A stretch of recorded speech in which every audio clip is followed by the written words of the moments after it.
Aloha, Scott Pearce from GardenWorks here with you.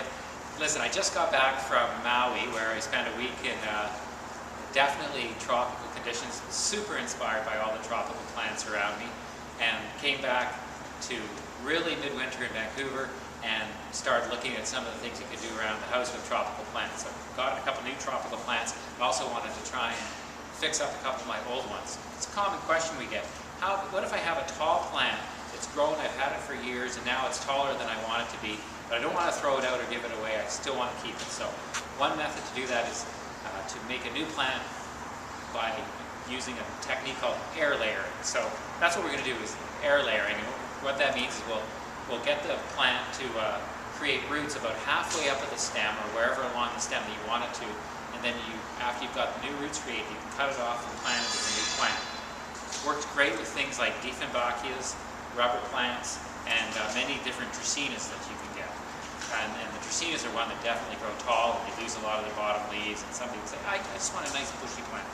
So what we do is start with a plant and decide where along the stem we're going to do the air layering. You'll need a sharp knife, and you'll need, it would be helpful to have rooting hormone. Also, some sphagnum moss is critical. So what you do is just strip the leaves away from the area where you're going to do the air layering. And then once you've got enough stripped away, you want lots of room to work with, really. A lot of times this is an issue because you don't have this many leaves. And then you take a very sharp knife and you have to cut into the stem of the plant about halfway in. Do it with just a slightly upward angle, and only about halfway. If you have your choice, ideally you want to choose, that's about halfway, you want to choose a softer stem or a younger stem because they root best. A very old stem won't root as well.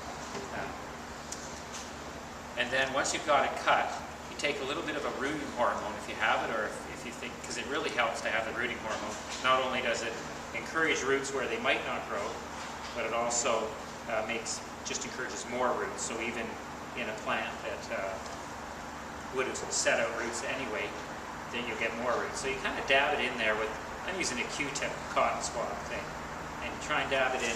You want to get some into the cut, and then you don't want excess, so you'll just kind of, get it in there and blow off any excess. And then after that, you need to hold that little incision open. You don't want it to close up, or the roots won't grow. It'll just mend itself. So you think you're going to light it on fire, it's a magic trick. But I just use the little matchstick to pry open the incision, like that. That's almost perfect.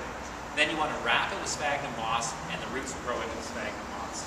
So we get some sphagnum moss. It should be nice and wet. So you dip it in water, squeeze out the excess water so that you have a nice wet sphagnum moss, and then you wrap that around like that.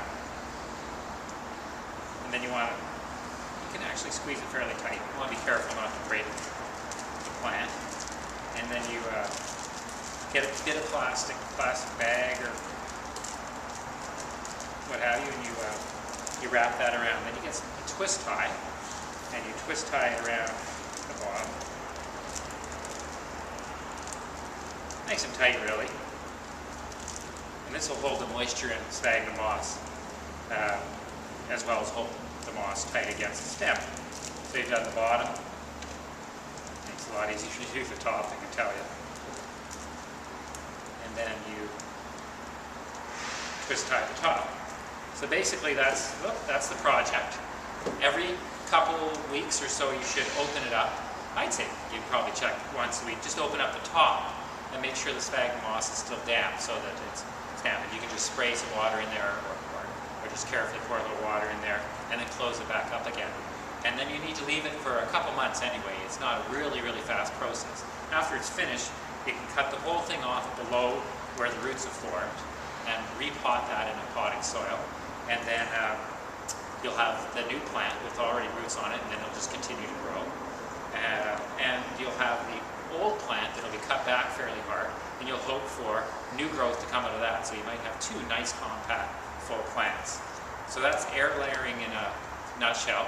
Hopefully you pick something up from that, and It's the start of a tropical luau. Thanks very much.